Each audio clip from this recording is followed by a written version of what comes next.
Após realizar uma invasão na Ucrânia no dia 24 de fevereiro de 2022, a Rússia cometeu um grande erro.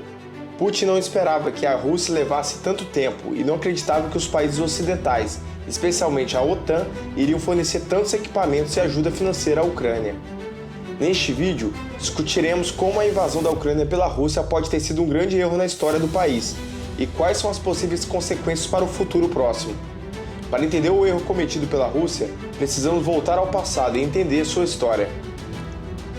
A Rússia é o país mais extenso do mundo. Possui uma área de 17 milhões de quilômetros quadrados e 144 milhões de habitantes. Sua capital é Moscou e a moeda local é o rublo russo. Vladimir Putin ascendeu ao governo da Rússia em 1999, após a renúncia de Boris Yeltsin. Seu primeiro governo foi marcado por profundas reformas políticas e econômicas, pelo estadismo, por novas tensões com os Estados Unidos e a Europa Ocidental e pela rigidez com os rebeldes chechenos e pelo resgate do nacionalismo russo. Até hoje, Putin foi presidente durante 4 mandatos e primeiro-ministro por 2. Putin tem sido amplamente responsabilizado pelo retorno da estabilidade política e do progresso econômico da Rússia, pondo fim à crise dos anos 90. Antes da carreira política, Putin foi por 16 anos oficial do KGB, o Serviço Secreto da União Soviética, chegando à patente de tenente-coronel. Ele se aposentaria das atividades militares para ingressar na política em sua cidade, São Petersburgo, em 1991. Durante esse período, a Ucrânia se alinhou com os antigos países que pertenciam à União Soviética, tanto politicamente quanto militarmente. Ao mesmo tempo, fez um tipo de parceria com a OTAN, Organização do Tratado do Atlântico Norte, que é uma aliança militar que foi constituída em 4 de abril de 1949, composta pelos Estados Unidos e os países do Ocidente Europeu, para fazer frente à então União Soviética.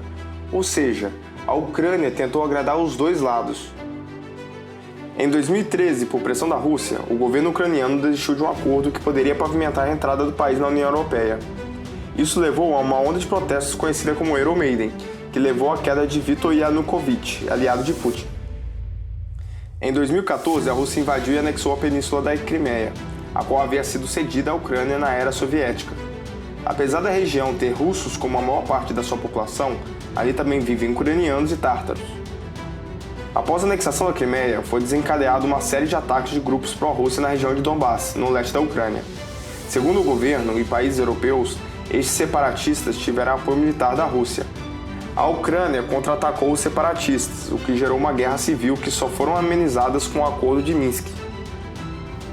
A Rússia iniciou uma invasão à Ucrânia em fevereiro de 2022, em meio a uma escalada de tensões entre os dois países.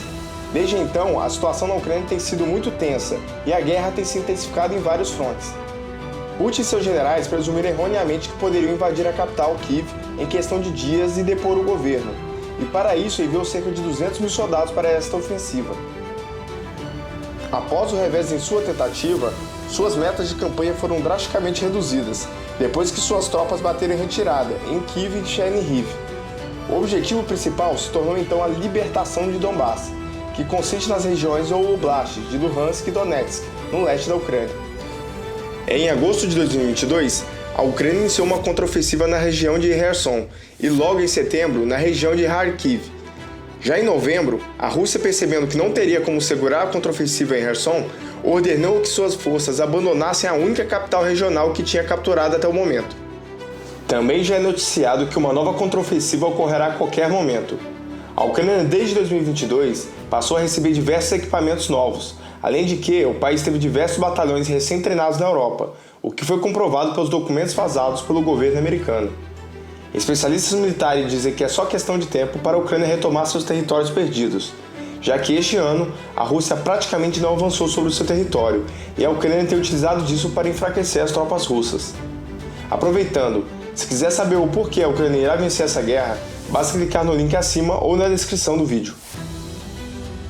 Enquanto a guerra não acaba, países em todo o mundo estão aplicando sanções fortíssimas contra o país. Empresas como Netflix, TikTok, Prada, Zara, Disney, Apple, Jaguar, Land Rover, AGM, Burberry, entre outras, anunciaram que estão interrompendo as atividades na Rússia. até a famosa rede de fast food McDonald's fechou sua operação na Rússia. São aproximadamente 850 lojas que deixarão de operar. As operadoras de cartões Visa, Mastercard e American Express anunciaram que estão suspendendo as transações com suas bandeiras na Rússia, em resposta à invasão militar do país à vizinha Ucrânia. Outra grande medida econômica tomada foi a desconexão do sistema bancário russo do Sistema Internacional de Pagamento SWIFT, ou Sociedade de Telecomunicações Financeiras Interbancárias Mundiais. Este tipo de sanção é considerado o último recurso de tão impactante que é. Outra forte medida foi o fechamento do recém-inaugurado gasoduto Nord Stream 2 na Alemanha. Ele é capaz de transportar 55 bilhões de metros cúbicos de gás por ano para a Europa, gerando um imenso lucro à Rússia. Diversos países também estão barrando voos de qualquer avião vindo da Rússia. Navios provenientes do país também estão sendo boicotados. Iates de bilionários russos estão sendo confiscados em diversos países, como França e Alemanha. Devido à invasão russa, mais de 120 bilhões de dólares de cidadãos russos que estavam depositados em bancos ocidentais foram congelados. O presidente americano Joe Biden proibiu que os Estados Unidos importem petróleo russo. O país até está tentando retomar relações com a Venezuela, a qual havia encerrado em 2019. Devido à dificuldade de se conhecer os indicadores econômicos da Rússia, a empresa de pesquisa QuantCube e a empresa ESA analisam os dados e rastreiam especificamente a quantidade de óxido de nitrogênio no ar, que é um indicador de quantidade de gás, diesel e carvão sendo queimados. Nos últimos 6 meses, as leituras mostram que a poluição urbana em Moscou e São Petersburgo aumentou, mas a poluição nas regiões industriais caiu 1,2% nos 6 meses até abril e é 6,2% menor ano a ano, o que comprova que a economia da Rússia está sentindo os efeitos das sanções. Como vimos no vídeo, a Rússia tomou uma decisão errada ao invadir a Ucrânia. O país não está sofrendo apenas com a guerra, mas sua economia está ruindo e sua população sofrendo com a decisão tomada de seu governante. No final, todos sairão perdendo. E você, o que acha que acontecerá com a Rússia? Qual será o desfecho dessa guerra? Deixe sua opinião nos comentários. E se gostou do vídeo, não deixe de dar o seu like e de se inscrever no canal. Toda semana fazemos vídeos como este. Obrigado!